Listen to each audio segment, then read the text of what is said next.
कार्यक्रम कृषि बहसमा यहाँहरूलाई स्वागत छ। म सञ्जना श्रेष्ठ। दर्शकवृन्द, नेपाल कफीमा प्रचुर सम्भावना भएको भने तापनि यसमा हामी आशालाग्दो उत्पादन गर्न सकेका छैनौँ, न त आत्मनिर्भर नै बन्न सकिरहेका छौँ। यद्यपि कोभिड कालकै आँकडा हेर्ने हो भने पनि कफीको निर्यात पनि बढ्दो छ।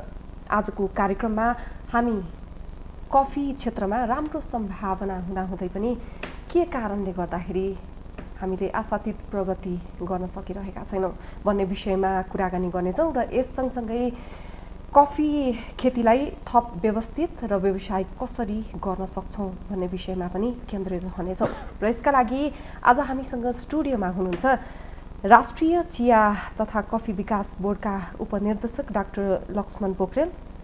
धन्यवाद। यसैगरी एक दशकदेखि व्यावसायिक रूपमा कफी खेती गर्दै आउनुभएका कफी उद्यमी भरत रेग्मी। नमस्ते। यहाँहरू दुवैजनालाई कृषि बहसमा स्वागत छ। धन्यवाद। म भरत रेग्मीजीबाटै आउँछु। के छ अहिले कफी खेतीको अवस्था? यहाँ त 10 वर्षदेखि होइन यसैमा इन्भल्भ पनि हुनुहुन्छ।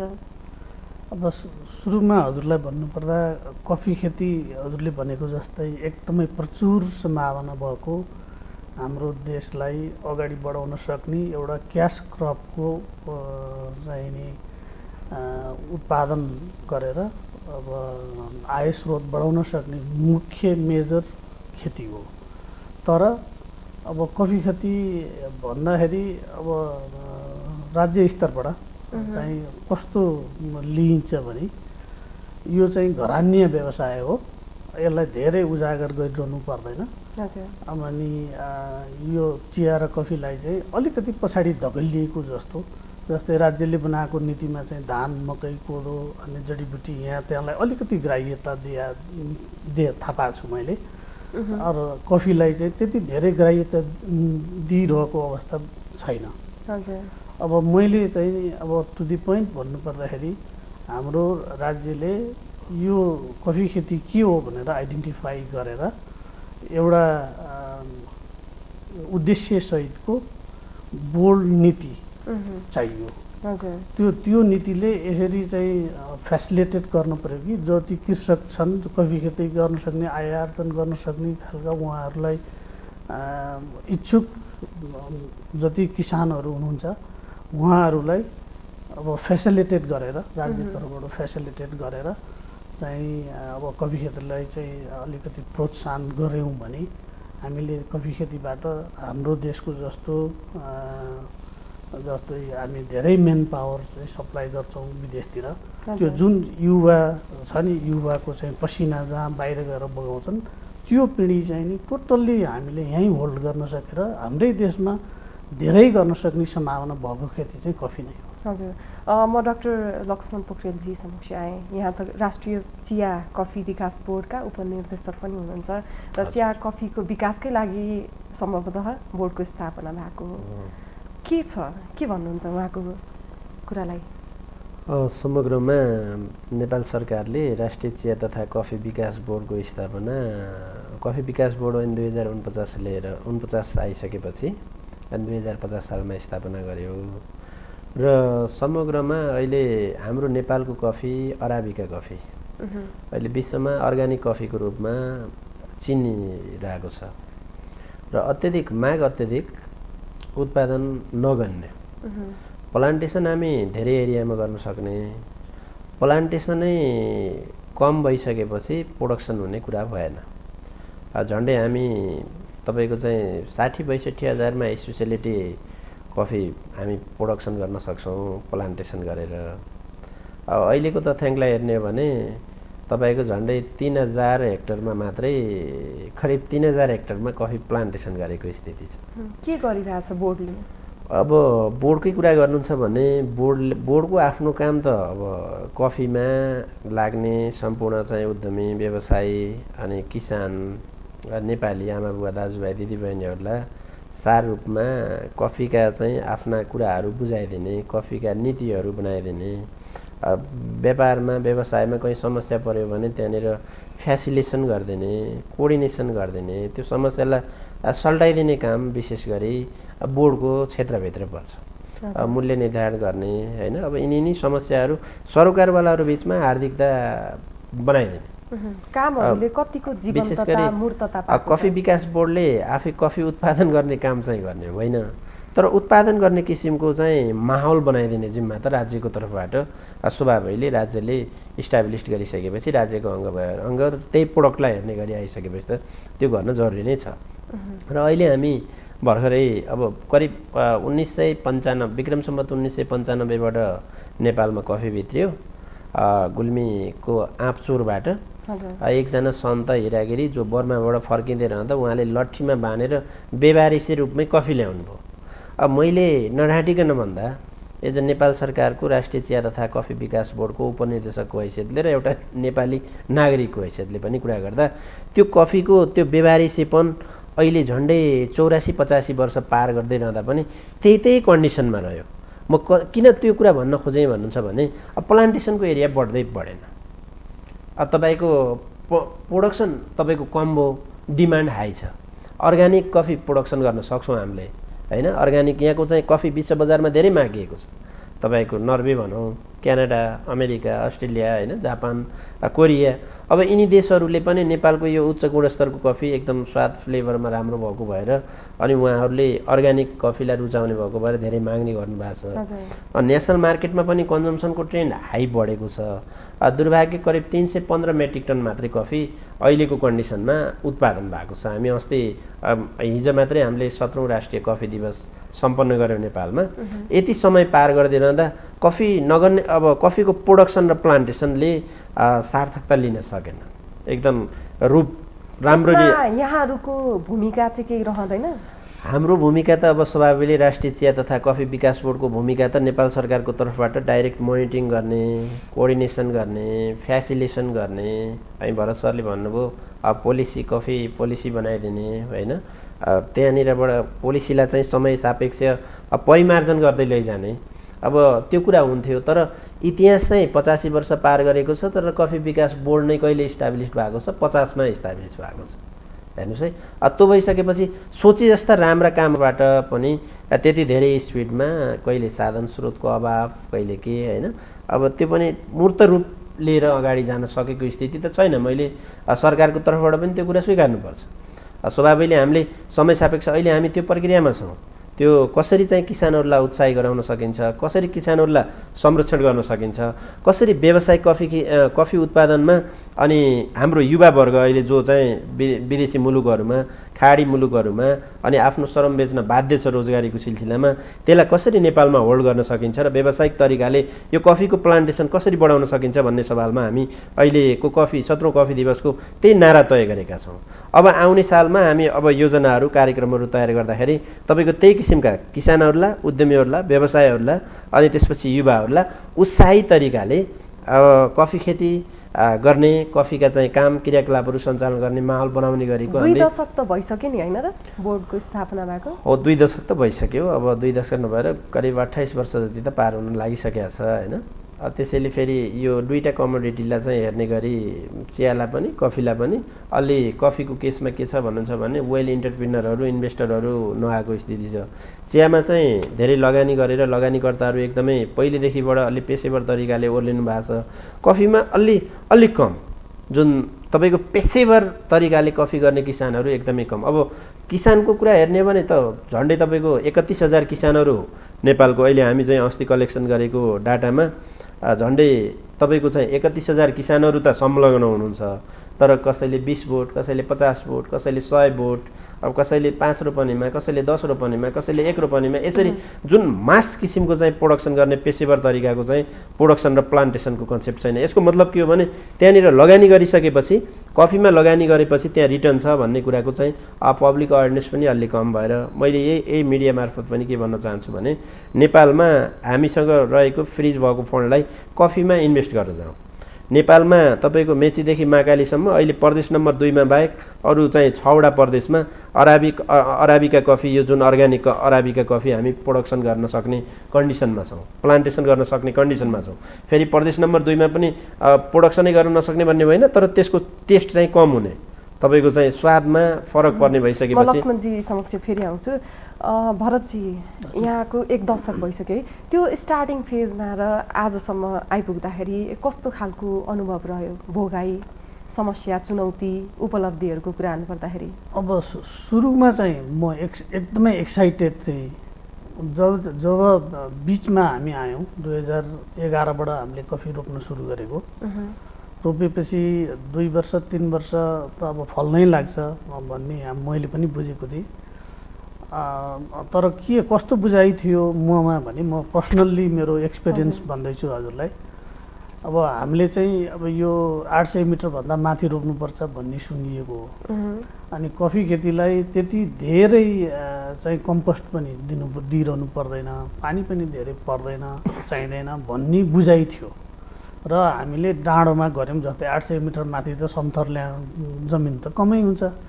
अनि एउटा डाँडोमा लगेर कफी रोप्न सुरु गरियो। अनि सुरु गरेपछि अब 1 वर्ष भयो, रोपेको बिरुवा त जस्तोको जस्तै छ, बढ्दैन। अब न्युट्रिसन त त्यहाँ धेरै मल त थिएन। मैले सुरुमा 14,000 बोट रोपेको थिएँ कफीमा, त्यो डाँडोमा होइन। अनि दोस्रो वर्षपछि अलिकति अध्ययन गर्ने क्रममा चाहिँ हामीलाई अब यसलाई चाहिँ मल नदिने हो भने यो चाहिँ कफी बढ्दैन, बढ्ने भएपछि तालिम नलिकन नै हो। मैले चाहिँ तालिम लिइनँ। मेरो एकजना साथी हुनुहुन्छ, उहाँ साथीको इनिसिएसनमा हामीले त्यहाँ गएर चाहिँ लगानी गऱ्यौँ। अनि दोस्रो वर्षबाट अब यसलाई मल दिउँ भनेर अब गाईको मल किनेर गाउँबाट अनि गाईको मल हाल्न थालेपछि अनि बल्ल त्यसले चाहिँ अलिकति पाउला पलाउन थाल्यो, बढ्न थाल्यो। र अब हामी कहाँ चौथो 5औँ वर्षबाट मात्रै अलिअलि उत्पादन सुरु भयो। अनि बिचमा चाहिँ धेरै नै अब्स्ट्याकलहरू झेल्यौँ हामीले। जस्तै अब अनुदानका कुराहरू भए, ब्याङ्किङका कुराहरू भए, अनि बिरुवामा चाहिँ लाग्ने किरा फट्याङ्ग्राका कुराहरू भए। अब त्यसमा त्यति विधि अनुभव भएको मान्छे भेटाइँदै थियो त्यो बेलामा। अहिले त अब धेरै डेभलप भइसकेको छ। मैले कफी सुरु गर्दा र अहिलेसम्ममा भनेको त्यस्तो पिरियड थियो कि मलाई पनि अलिकति ज्ञान भएको भए म त्यो पेसामा जान्न थिएँ होला भन्ने खालको महसुस चाहिँ त्यो बिचमा चाहिँ एकदमै थियो। अब अहिले चाहिँ मलाई गौरव छ, मैले धेरै कुरा जाने, किन प्र्याक्टिकल्ली म आफै प्रयोगमा आएँ। मैले धेरै कुराहरू चाहिँ नि अनुभव बटुलेँ। त्यो मेरो अनुभवबाट चाहिँ अब कफीमा अब प्रचुर सम्भावना छ। यसलाई चाहिँ नि अलिकति अगाडि बढाउन सकियो भने म मात्रै नभइकन देशकै चाहिँ मुहार फेरिन्छ भन्ने चाहिँ ममा होप छ। त्यति होप चाहिँ छ। कफी विकास बोर्ड, राष्ट्रिय चिया तथा कफी विकास बोर्डको स्थापनाले कतिको सार्थकता पाएको छ?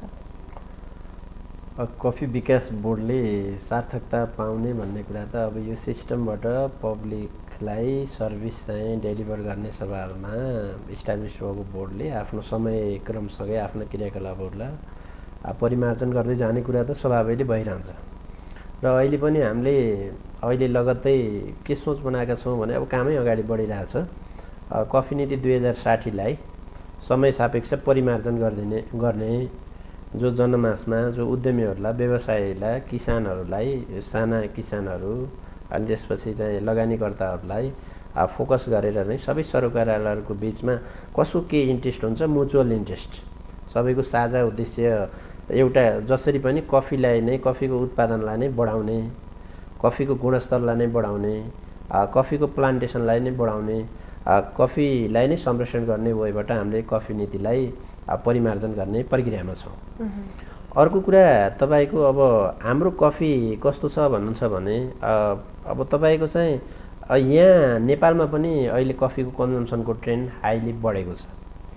पहिला के हुन्थ्यो भन्नुहुन्छ भने तपाईँको कफी भनेको कुलीन वर्गहरू, धनी वर्गहरू, उच्च वर्गका मान्छेहरूले मात्रै कफी पिउन सक्छन्, गरिब तल्लो वर्गका मान्छेहरूले कफी पिउँदैनन् भनेर विभेद गर्ने किसिमको चाहिँ वातावरण देखिन्थ्यो। तर अहिले आधुनिकता छाइसकेको छ र धनी गरिब जुनसुकै वर्गले पनि नेपालको कफी होस् या विदेशी कफी होस्, अर्ग्यानिक कफी होस् या तपाईँको इनअर्ग्यानिक कफी होस्, अराबिका कफी होस् या रोवास्टा कफी होस्, कफीबाटै हरेक एक्टिभिटिजहरू सुरु गर्ने र कफीबाटै आफ्ना दैनिकीहरू अन्त्य गर्ने स्थितिमा आज देश छ। नेपालमा 314 मेट्रिक टन जति कफी उत्पादन हुँदा करिब 72 मेट्रिक टन कफी एक्सपोर्ट भएको छ तपाईँको यो गत सालको तथ्याङ्कलाई निहालेर हेर्दा र त्यसमध्ये बाँकी यहीँ कन्जम्सन भएको छ। त्यसपछि पनि तपाईँको चाहिँ 198 मेट्रिक टन भन्सार विभागको डाटालाई हेर्दाखेरि इम्पोर्ट भएको छ। हेर्नुहोस् है, यसको मतलब के हो भने 72 मेट्रिक टन मात्र एक्सपोर्ट भयो फर्मल्ली। अब इन्फर्मल्ली कसले कसरी लिएर गएको छ हामी त्यतातिर धेरै त्यसलाई बोल्न पनि चाहँदैनौँ। त्यो नदेखिएको कुरा आधिकारिक तरिकाले जे आउँछ त्यसलाई मात्रै हामीले फोकस गर्ने हो।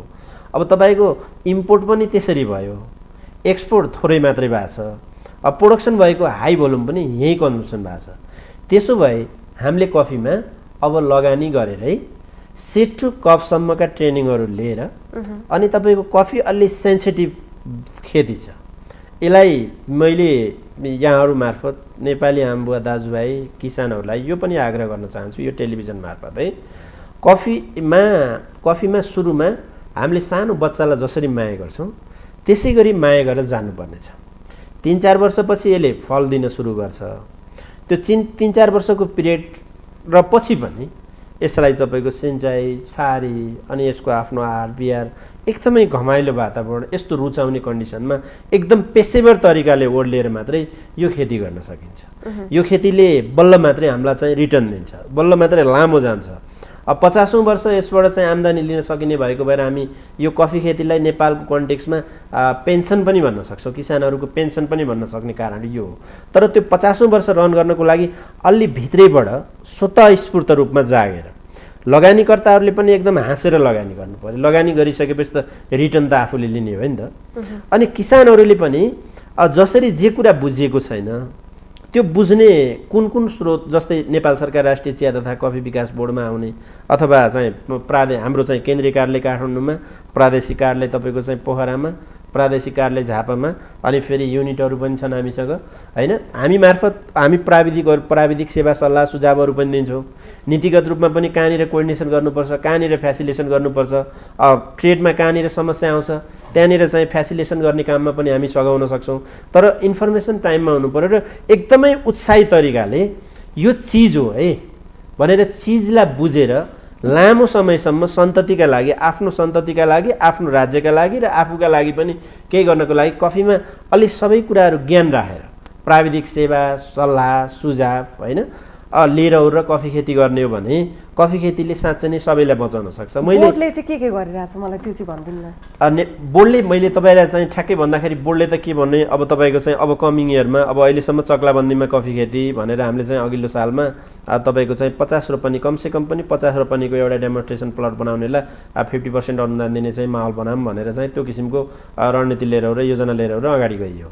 अब अहिले चाहिँ हामी के सोच्दैछौँ भन्नुहुन्छ भने अब यसलाई कसरी चाहिँ यो खुद्रा प्रोडक्सन गर्ने माहौल भन्दा पनि कसरी मेगा प्रोडक्सन गर्ने माहौल बनाउन सकिन्छ, कसरी तपाईँको चाहिँ अलि अब युवाहरूलाई किसानहरूलाई संरक्षण र उत्साही गराउन सकिन्छ, त्यसका कार्यक्रमहरू के ल्याउने भनेर अब कमिङ इयरमा हामीले चाहिँ त्यो किसिमको सोचहरू बनाउँदैछौँ। कसरी किसानलाई बढी उत्साही गर्ने, कसरी किसानलाई बढी तपाईँको संरक्षण गर्ने, कसरी उद्योगीहरूलाई एकदमै स्वतःस्फूर्त रूपमा यो कफी उद्योग कफीका सिड टु कपसम्मका प्रोसेसिङ सिस्टमहरूमा इन्भल्भ हुने माहौल बनाइदिने होइन।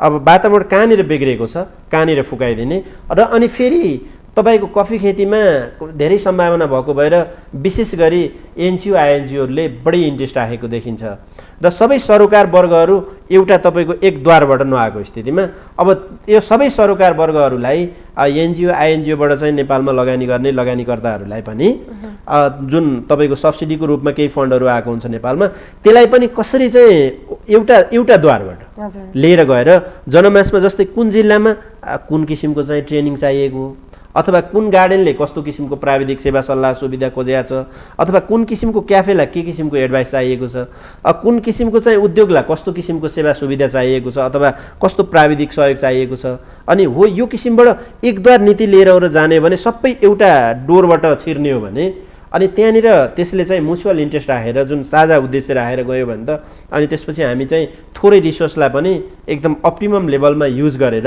अनि आउटपुट निकाल्न सक्छौँ र अनि त्यसलाई भ्यालु एडिसन गरेर मार्केटमा क्वालिटेटिभ प्रोडक्ट हामी चाहिँ सप्लाई गरेर इन्टरनेसनल डिमान्ड र डोमेस्टिक डिमान्डलाई हामी चाहिँ फुलफिल गर्ने गरी अगाडि जान कसरी सकिन्छ भनेर राति दिन तपाईँको चाहिँ अब बोर्डले यही किसिममा बोर्ड विशेष गरी कार्यकारी निर्देशक हामी बसेर यही किसिमकै छलफलहरू गरिरहेका हुन्छौँ र यही किसिमका कार्यक्रमहरू कसरी अगाडि लैजान सकिन्छ त? अहिलेसम्म छलफल कार्यक्रम लिखित रूपमा मात्र, एक्सनमा जाने खालको कामहरू चाहिँ के भइरहेछ? होइन, अहिले त अब सभापतिले तपाईँको अब मैले नराटिकन भन्नुपर्दाखेरि अब त्यो तपाईँको यो 2-3 वर्षको पिरियड त लगभग 2 वर्ष त कोभिडले पनि अलि तहस नहसै बनायो। विश्व नै तपाईँको तहस नहसको स्थितिमा रिसर्चलाई अलि मोबिलाइजेसन गर्ने चाहिँ माहौल बनेन। अझ हाम्रो देश आफैमा तपाईँको चाहिँ जति जुनसुकै रिसोर्सहरूलाई चलाउनको लागि तपाईँको चाहिँ फाइनेन्सियल रिसोर्स त जरुरी छ होइन, human resource, technical resource, information resource, यिनी रिसोर्सहरूलाई मोबिलाइजेसन गर्नलाई पनि तपाईँको फाइनेन्सियल रिसोर्सलाई अलि हामी चाहिँ म्यानेज गर्नुपर्ने। हामी राज्यको तर्फबाट त्यो धुगुटी अब कम हुन्छ बढी हुन्छ, अब कस्तो छ कन्डिसन बजेट छुट्याउँदा नै अब मैले त यही मिडिया मार्फत यही तपाईँहरू मार्फत के भन्न चाहन्छु भने नेपालमा अलि सबैको नजर एकलट एज अ पार्लिमेन्ट क्याबिनेटका मेम्बरहरू सबै प्राइम मिनिस्टरदेखि मिनिस्ट्री लेभलका सबै मान्छेहरूलाई, सबै अग्रजहरूलाई, सबै सम्माननीय मान्यहरूलाई पनि मैले के आग्रह गर्न चाहन्छु भन्नु छ भने एज अ बोर्डको उपनिर्देशकको हैसियतले एउटा कर्मचारीको लेभलबाट र एउटा नागरिकको लेभलबाट र सबैले एकचोटि के गरौँ भने रिसोर्सलाई अलि रमाइलोरी इन्भेस्ट गरेर जाउँ। राज्यले पनि फोकस गरौँ। राज्यले तपाईँको चाहिँ अब जस्तै 20वटा जिल्लामा एकदमै तपाईँको पेसेवर तरिकाले कफी खेती गर्न सकिन्छ भने त्यो 20 जिल्लालाई चाहिँ टोटल फाइनेन्सियल रिसोर्स कति चाहिएला, टोटल बजेट कति चाहिएला, एकलट छुट्याएर जाउँ। त्यसपछि त्यसलाई वेल तरिकाले म्यानेज गरेर जाउँ। हामी यसै गरी नै तपाईँको बस छलफलको विषयहरू अगाडि बढाइरहेका छौँ, तर आउटपुट नआउँछ नि ठ्याक्कै यही हो भनेर चाहिँ भन्न पनि नमिल्ने रहेछ। जतिसक्दो चाँडो केही न केही पोजिटिभ भाइब्रेसन नेपाल सरकार राष्ट्रिय चिया तथा कफी विकास बोर्डले दिन्छ भन्नेमा मैले चाहिँ आशावादी पनि छु। अब सभापतिले त्यहीँको एउटा चाहिँ इम्प्लोइको हैसियतले मैले आफ्नो तरिकाले पनि भित्री बैठकहरूमा होस् या बाहिर एकदमै यो चिजलाई हामी चिनौँ। भरतजी कतिको सन्तुष्ट हुनुहुन्छ तपाईँ आफ्नो पेसामा र नेपाली स्वदेशी कफीको विशेषताको बारेमा पनि भन्नुपर्दाखेरि? अब मलाई भन्नुपर्दा चाहिँ म सन्तुष्टै छु। मैले जे गरेको छु त्यसबाट म सन्तुष्टि नै छु। तर अब जस्तै लक्ष्मण सरले भन्नुभएको जस्तै अब बोर्डबाट पनि निकै नै प्रयासहरू भए बुझ्छु। म पनि अब उहाँहरूसँगै सहकार्यमै आइरहेको छु होइन। अब एउटा मात्रै के छ भन्नु होला भने हामी कहाँ प्राविधिकहरू चाहिँ कम हुनुहुन्छ। बोर्ड मार्फत हुँदा पनि अथवा कृषि मन्त्रालयको अन्तर्गत हुँदा पनि अनुसन्धान केन्द्र त छ हामी कहाँ होइन। तर अब यो अब अलिकति अप्ठ्याराहरू त होलान्। तर अप्ठ्यारा हुँदै पनि कफीको यो सम्भावना छ भन्ने बुझ्दै राज्यले पनि बुझेको छ, नबुझेको पनि होइन। तर नीतिगत हिसाबले एउटा बोल्ड निर्णय गरेर जहाँ चाहिँ आउटपुट आउने हिसाबले लागौँ न भनेर लाग्ने मिसन चाहिँ बनेको छैन। हजुर, कस्तो कस्तो नीतिगत सुधारहरू आवश्यक छ? अब नीतिगत सुधार चाहिँ पहिलो के हुनु पर्यो भनिन्छ भने हजुरको यो कफी खेती हुने ठाउँ आइडेन्टिफाई हुनु पर्यो। यो ठाउँमा यस्तो प्रकारको यस्तो खालको माटो र यो किसिमको बिउ रोप्दाखेरि तपाईँहरूलाई सुइटेबल छ।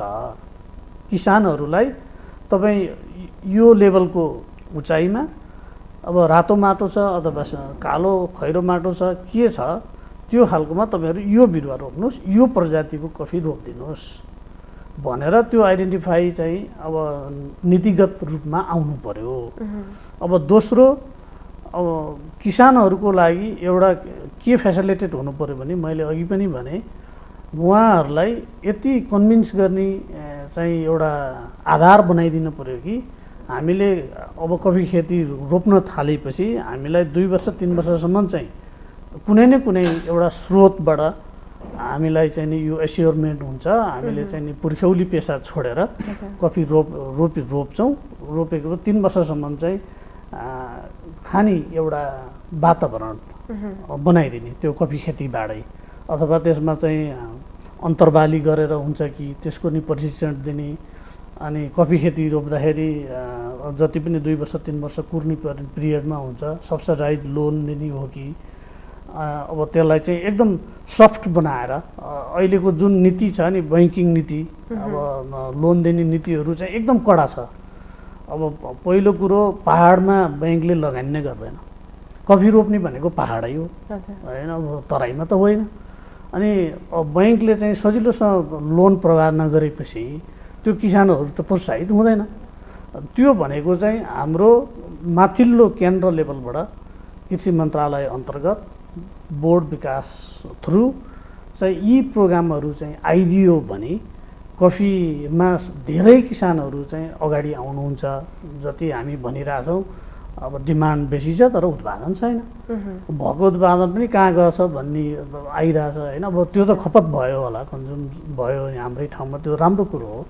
तर हामीले उत्पादन गर्न सक्यौँ भने र बाहिरै पठाउन सक्यौँ भने त अब हामीलाई त्योभन्दा बेसी फाइदा त अरूमा केहीमा पनि छैन नि।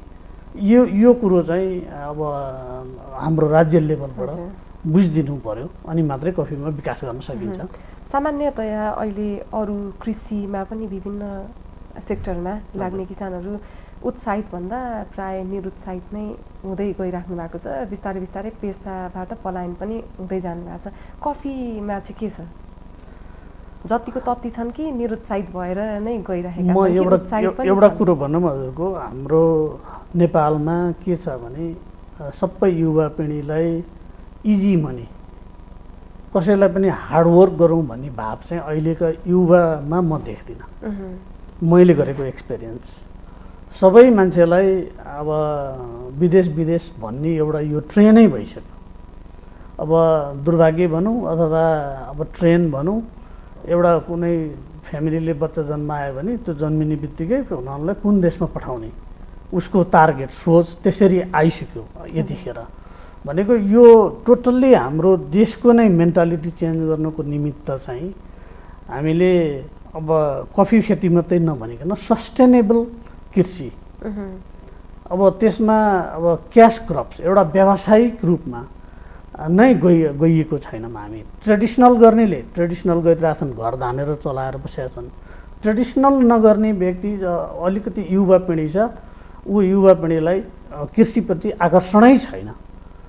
अब हामीले कोही के गर्दासम्म हुन्छ जस्तो लाग्छ मलाई भने एउटा कृषिलाई नै हाम्रो देशको चाहिँ भूभाग, हाम्रो देशको चाहिँ नि सबै वस्तुस्थिति बुझेर कुन लेभलमा के खेती हुन्छ, जस्तै तराईमा एउटा चाहिँ नि मास रूपमा उत्पादन गर्न सक्ने खालको धान भनौँ होइन, त्योभन्दा मिडिल क्षेत्रमा अब त्यस्तै प्रकारको अर्को कुन छ, अनि हिमाली भेगमा स्याउ भने जस्तै अहिले थुप्रै आइरहेछ।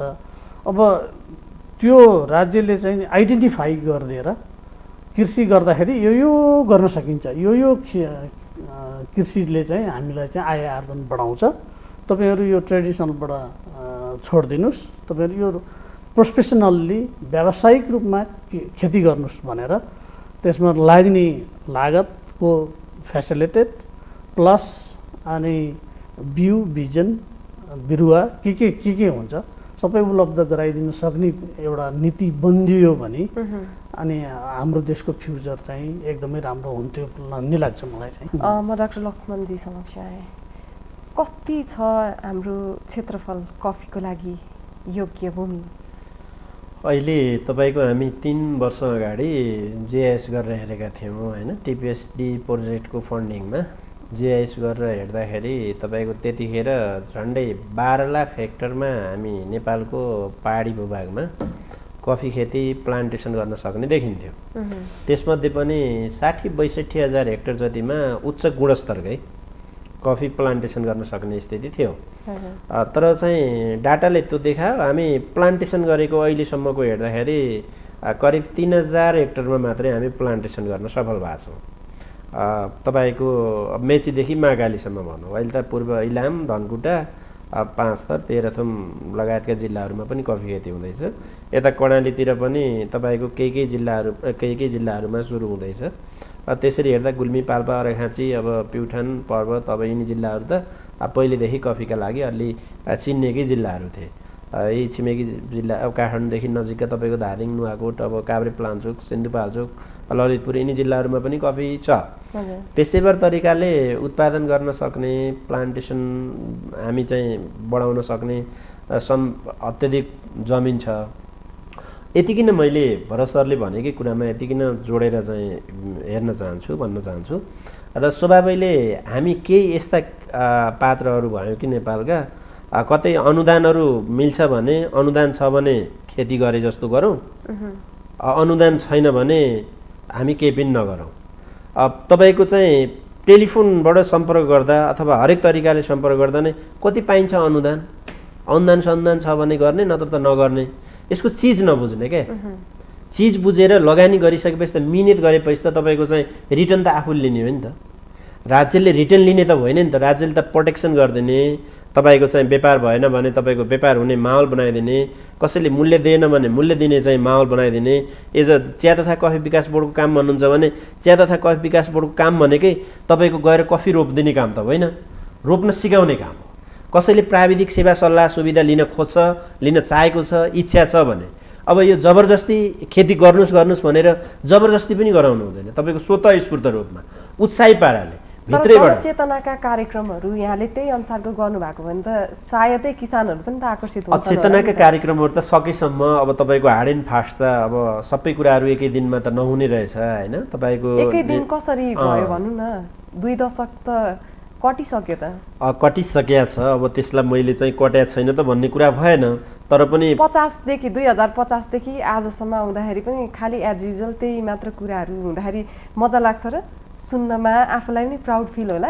अब प्राउड फिल भन्दा पनि तपाईँको स्वभावैले किसानहरूले कफी रोपिदिने, लगानीकर्ताहरूले लगानी गरिदिने होइन, राज्यका सबै सरोकारवालाहरू एउटै टुकडीभित्र बस्ने।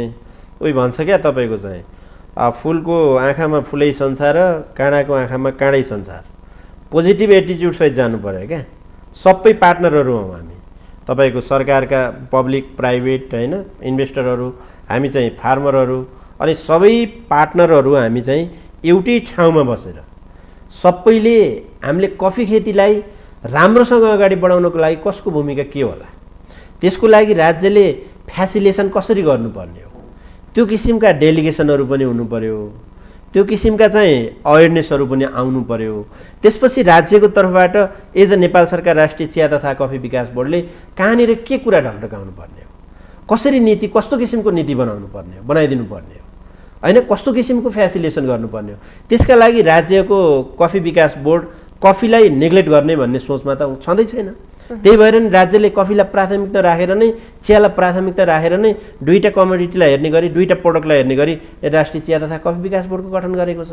त्यहाँ हामी जस्ता तपाईँको चाहिँ 96-97जना कर्मचारीहरू छौँ होइन, प्राविधिकहरू हुनुहुन्छ, चियाका प्राविधिकहरू, कफीका प्राविधिकहरू।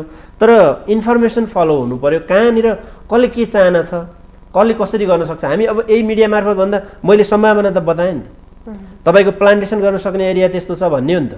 सबै ठाउँमा कफी प्लान्टेसन हुन्छ, अनि चाहिँ प्रोडक्सन हाई गर्न सकियो भने मार्केट हाई छ, अनि त्यसपछि डिमान्ड हाई छ, डिमान्डलाई सप्लाई गर्न सक्यो भने हामी चाहिँ इन्कम राम्रोसँग जेनेरेट गर्न सक्छौँ। नेपालका होमस्टेहरू चाहिँ जोडेर नेपालमै हामी रोजगारी दिन सक्छौँ, विदेशीका युवाहरूलाई यहीँ चाहिँ होल्ड गर्न सक्छौँ। हामी झन्डै चाहिँ पेसेवर तरिकाले 10 देखि 15 रोपनीमा हामी कफी खेती गऱ्यौँ भने 2-3वटा बच्चाहरूलाई पनि हुर्काउन सक्छौँ। त्यस्तो स्थिति छ, जमिन पनि व्यवहारिसी छ। त्यो जमिनको सदुपयोग भरत सरले यति किन कुरा जोड्नु भएको थियो। अहिले नेपालमा पौरखी हातहरू अलि कम भयो जस्तो देखिन्छ। स्वभावैले बच्चाले पढ्यो भने ऊ चाहिँ +2 गर्दै नगर्दै विदेश जाने उसको मेन्टालिटी बनिसक्यो। समस्या पनि थाहा छ, समाधान पनि थाहा छ, के कुराले चाहिँ रोकिरहेको छ के प्रगति गर्नको लागि? अब तपाईँको लगत्तै केही समय पछाडि नै नेपाल सरकार राष्ट्रिय चिया तथा कफी विकास बोर्डले अब कमिङ इयरमा हुन्छ या अझै 1-1.5 वर्ष कति लाग्ला, सबै सरोकारवालाहरू जुन तपाईँको एनजिओ आइएनजिओ मार्फत नेपालमा कफीमा सब्सिडी लिएर आउनुहुन्छ उहाँहरूलाई एउटै च्यानलमा राख्ने। त्यसपछि राज्यका जुन निकायबाट चिया र कफीका एक्टिभिटिजहरू भएको छन्, त्यहाँनिर एक्टिभिटिजहरू कस्ता छन् र कुन एक्टिभिटिजहरू हटाउनु पर्ने, कुन एक्टिभिटिज थप्नु पर्ने हो, त्यो रिसर्चलाई कसरी कुन ठाउँमा मोबिलाइजेसन गर्नुपर्छ। त्यो भएर पहिलो कुरा हामीले के सोच्दैछौँ भन्नुहुन्छ भने यो जताततै यो मिउ बिनाको चाहिँ तपाईँको दाइम हो क्या। अलिकन तपाईँको चाहिँ लगानीकर्ताहरूलाई पनि तपाईँको चाहिँ कस्तो माहौल बनेन भन्नुहुन्छ भने सब्सिडी कहाँ कसले गएको छ, एउटै एनजिओ गएको छ त्यही ट्रेनिङ चलाएको छ, अर्को एनजिओ गएको छ त्यही ट्रेनिङ चलाएको छ, अर्को एनजिओ गएको छ त्यही किसिमका कामहरू चाहिँ भइरहेछ, काममा डुप्लिकेसन पनि हाई भएको हामी देख्छौँ। अर्को कुरा तपाईँको चाहिँ नेपालको कफी बजारमा अर्ग्यानिक अराबिका कफी नै हो, नेपाली कफी हो र विदेशी कफी यो हो भनेर बेचेको स्थिति पनि हामी देख्दैनौँ।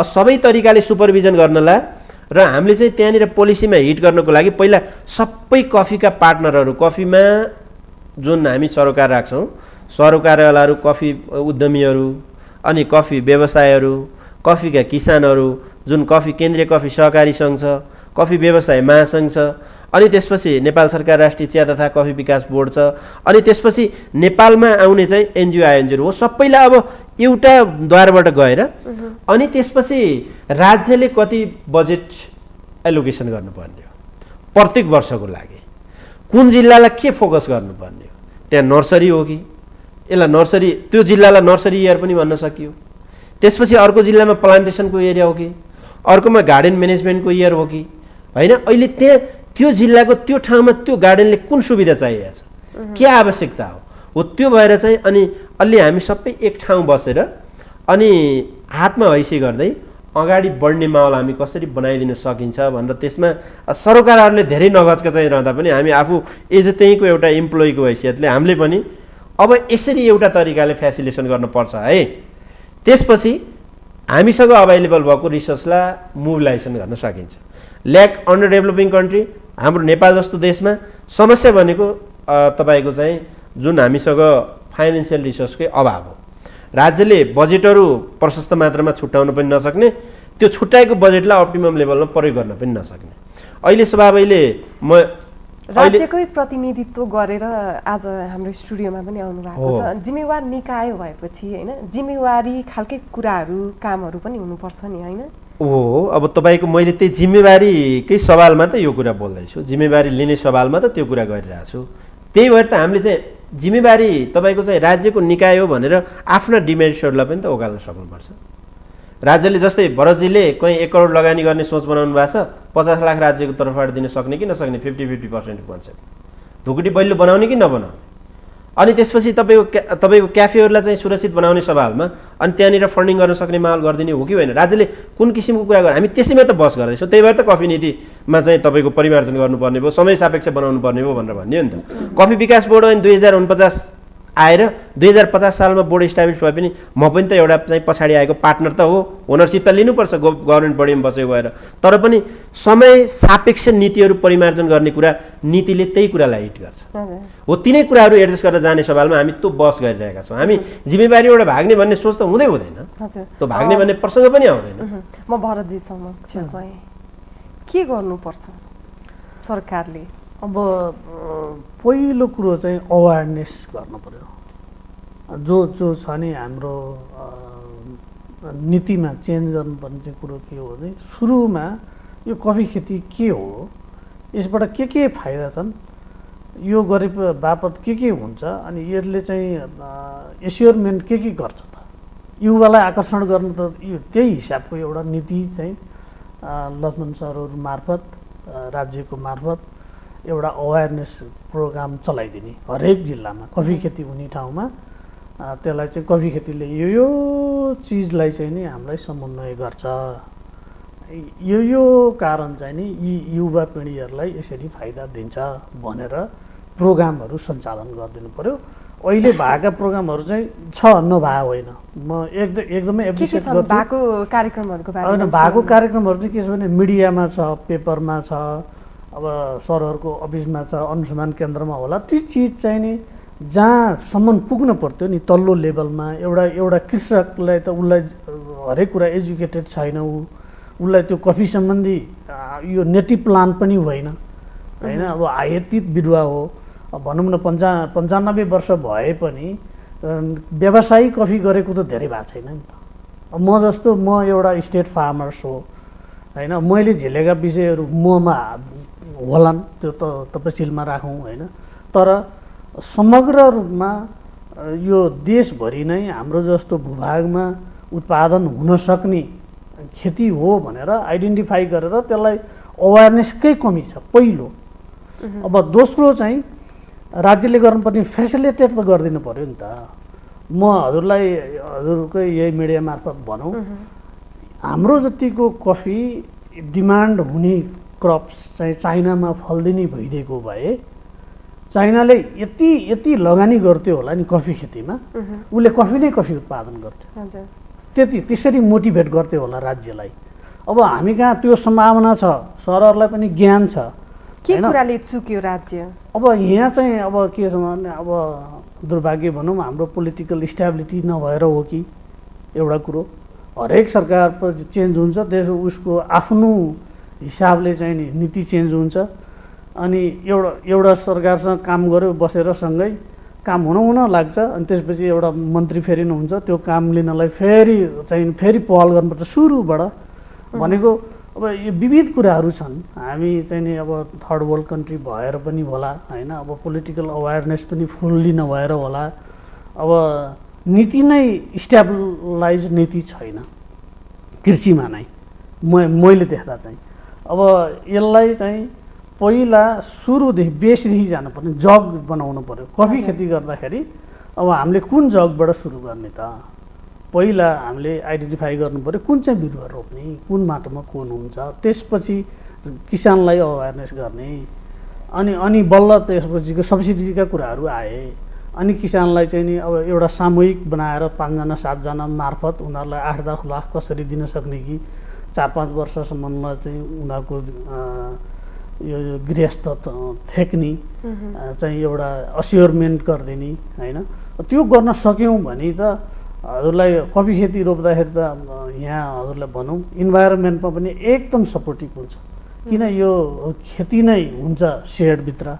सेड भनेको रुख रोप्नु पर्यो, रुख रोपेपछि अब कार्बन चाहिँ नि एकदम घट्छ। अहिलेको चाहिँ यो ग्लोबल वार्म यत्रो चाहिँ कुरो आइरहेछ होइन, अब विश्व नै चाहिँ ध्वस्त हुने भन्दैछन्।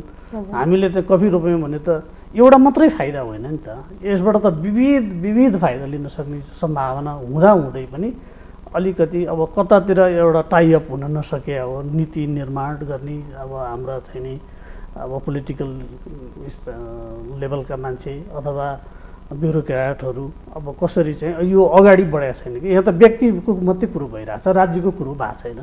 मलाई चाहिँ त्यस्तै लाग्छ।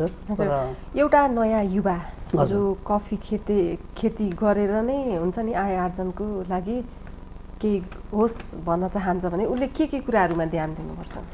पहिलो कुरो त उसले के ध्यान दिनु पर्यो भने कफी खेती हुन्छ कस्तोमा, कस्तो वातावरण तयार गर्नुपर्छ। सुरुको फेजमा चाहिँ मेरो एक्सपिरियन्स भन्दाखेरि मैले गएर नाङ्गो डाँडामा कफी रोपेँ। अब त्यो रुखै थिएन, छहारी नै थिएन। पहिलो वर्ष म करिब आधा बिरुवा त मऱ्यो, कारण रहेछ छहारी चाहिन्छ। अब अहिले पनि फार्ममा गएर हेऱ्यौँ भने छहारी भएको ठाउँको रुख बिरुवा र छहारी नभएको ठाउँको बिरुवाको चाहिँ उत्पादन पनि डिफर छ, अनि हुँदा पनि हुँदैन। भनेको सुरुवातमा मल एकदमै चाहिने चिज हो। कफीलाई मल छ कि छैन त्यो व्यवस्थापन गर्नु पर्यो। माटो अब कस्तो किसिमको छ त्यो हिसाबले बिरुवा सिलेक्सन गर्नु पर्यो। अनि छहारी छ कि छैन छहारी मेन्टेन गर्नु पर्यो। छहारी छ, बिरुवा पनि राम्रो छ, त्यो ठाउँलाई एप्रोप्रिएट गर्न सक्ने बिरुवा छ। अब त्यहाँ विभिन्न जातहरू छन्, पछि जाउँला डिटेलमा। अब त्यो जातका बिरुवाहरू हामीले त्यो एउटा एल्टिट्युडको हिसाबले रोप्यौँ भने उसलाई कफीबाट कहिले पनि बेफाइदा हुने चाहिँ म देख्दिनँ। बारीदेखि बजारसम्मको कुरा गर्नुपर्दाखेरि चाहिँ के प्रोसेसहरू यहाँले त अझ नजिकबाटै नै निहाल्नु पनि भएको छ? अब बारी चाहिँ अब सुन्दाखेरि कफी भन्ने बित्तिकै डाँडा काँडा अलिकति भिरालो पाखो जस्तो धेरै गह्रो धान फल्ने खेती पनि चाहिँदैन, धेरै पानी चाहिने बिरुवा पनि होइन। यो सम्झिँदा र गर्न सक्दा सहजीकरण गर्न सक्ने। अहिले टेलिभिजन हेर्ने होइन नयाँ युवा पुस्ताहरू उहाँहरूलाई पनि इन्ट्रेस्ट लाग्यो अरे होइन, म नि अब कफी खेती गर्छु, कफी खेतीमै आफ्नो भविष्य खोज्छु भनेर लाग्न चाहनु भने के भन्नुहुन्छ? अब उहाँहरूलाई म के भन्न चाहन्छु भने त अब जस्तै जो युवा हुनुहुन्छ पहाडमा हुर्किनु भएको छ उहाँहरूलाई पहाडी भूभागमा हुने यो चाहिँ सुन फल्ने फल हो। तर जान्दाखेरि अनि त्यो जस्तो भिरालो जमिनमा अलिकति चाहिँ मल्चिङ गरेर खेती गर्न सक्नुभयो भने कफीको चाहिँ मार्केटमा केही पनि समस्या छैन। अहिले पनि मैले भन्नुपर्दाखेरि बजारीकरणको लागि केही आपत्ति छैन। जसले पनि कफी किनिदिन्छ। उत्पादन गर्न चाहिँ उहाँहरूले चाहिँ इच्छुक हुन पर्यो। त्यो बिरुवा अब राज्य लेभलले चाहिँ उपलब्ध गराइदिनु पर्यो अथवा त्यो नर्सरी चाहिँ क्रिएट गर्नको लागि चाहिँ फन्डिङ गरिदिनु पर्यो। त्यति गरिदिनु भयो भने अब हरेक युवाले अब विदेश भनेर चाहिँ यो खाडी क्षेत्र जानुपर्ने अवस्था हुँदैन। आफ्नै ठाउँमा आफ्नै परिवारसँग बसेर आफैले बालबच्चा पढाएर आफूलाई पनि पकेट खर्च पनि पुर्याउने गरी थोरै जमिनमा 8-10 रोपनीमा एक घर परिवारले 10 रोपनी भयो भने 2000 बोट कफी हुन्छ। 2000 बोट कफी यदि रोप्न सक्ने हो भने राम्रो आम्दानी हुन्छ। जहाँ चाहिँ उहाँले गएर दैनिक परिश्रम गर्नुहुन्छ खाडी मुलुकमा त्योभन्दा बेसी चाहिँ यहीँ नै हुन्छ। हजुर लक्ष्मणजी, बोर्डले राज्यले के गर्छ एउटा नयाँ पुस्ता नयाँ युवा कफी खेतीमै के गर्न चाह्यो भने? अब राज्यको तर्फबाट सबभन्दा पहिले मैले यही मिडिया मार्फत तपाईँ मार्फत के भन्न चाहेँ भने कफी खेतीमा सबै उत्साही पाराले लागौँ, उत्साही तरिकाले लागौँ। राज्यको तर्फबाट हामीले एज अ नेपाल सरकार राष्ट्रिय चिया तथा कफी विकास बोर्डले समय सापेक्ष ऐन र नीतिहरू परिमार्जन गरेर सबैलाई हुने गरी बनाइदिन्छ। त्यो काम हामी गर्छौँ।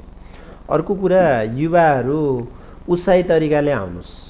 किसानहरूले पनि तपाईँको एकदमै यो चिज त मेरो चिज हो भनेर बच्चालाई माया गरे जसरी खेती गर्न सुरु गर्नुहोस्। त्यहाँनिर आवश्यक पर्ने प्राविधिक सेवा सल्लाह सुविधा जे जरुरी छ त्यो इमिडिएट नेपाल सरकार राष्ट्रिय चिया तथा कफी विकास बोर्डलाई टेलिफोन, अहिले त हामी आइटीको टाइम हो, यो टेलिफोन मार्फत होस् या मेल मार्फत होस् जसरी होस् होइन, अहिले त भिडियो कल गरेर पनि केही कुराहरू बुझाइदिन सक्ने सिकाइदिन सक्ने स्थिति छ।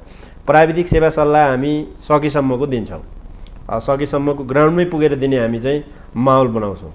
जरुरी छ, एकदमै आवश्यक भयो, एकदम राम्रो तरिकाले कफी खेती गर्न उत्साही हुनुभयो तर चाहिँ कफी बोर्ड चाहिँ कार्यालय चाहिँ पुगेन, प्राविधिकहरू अप टु डेटमा रहनुपर्ने भयो भने युनिटहरू पनि एक्सटेन्सन गर्दै जाउँला, कफी विकास बोर्डका युनिटहरू पनि।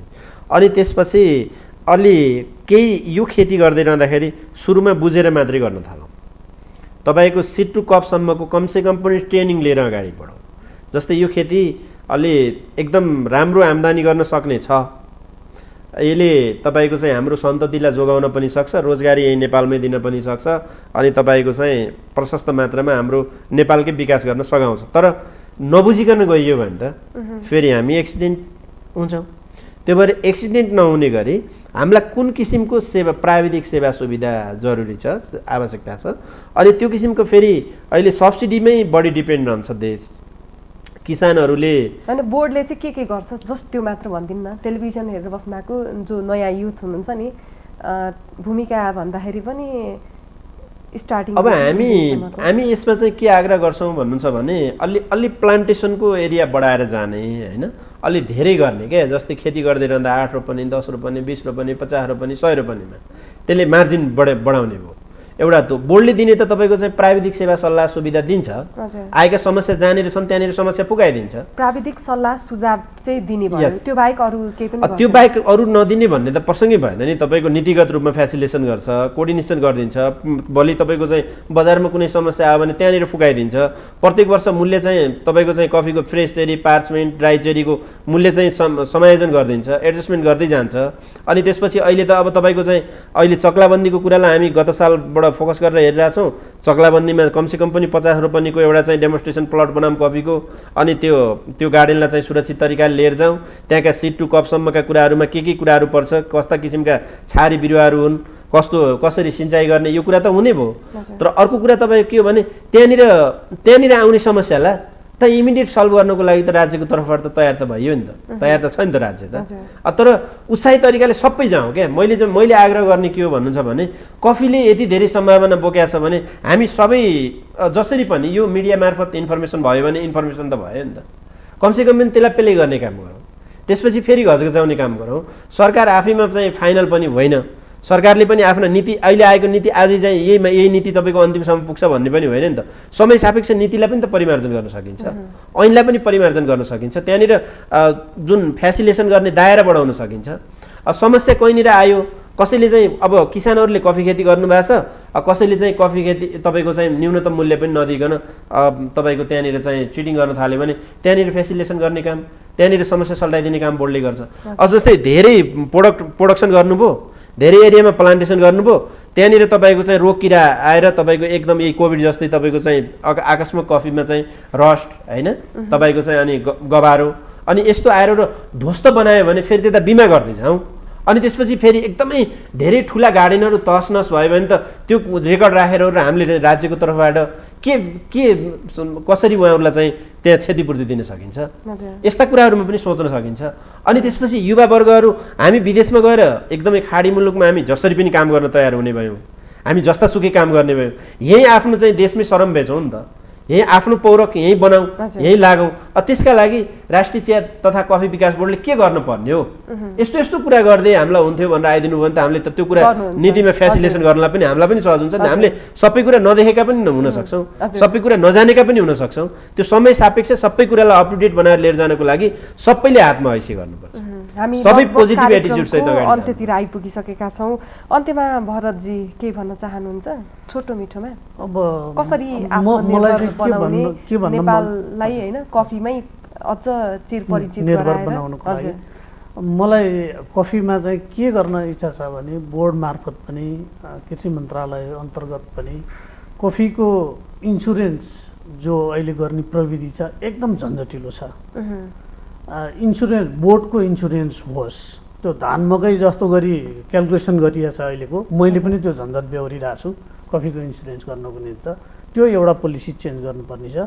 त्यसपछि यो बिरुवा चाहिँ उपलब्ध होस्, राम्रो खालको बिरुवा आइडेन्टिफाई भएर तपाईँहरूलाई हामी यहाँ बिरुवा फ्रीमा चाहिँ नदिउँ, फ्रीमा दिँदा मान्छेलाई भ्यालु हुँदैन, त्यसको माया पनि हुँदैन।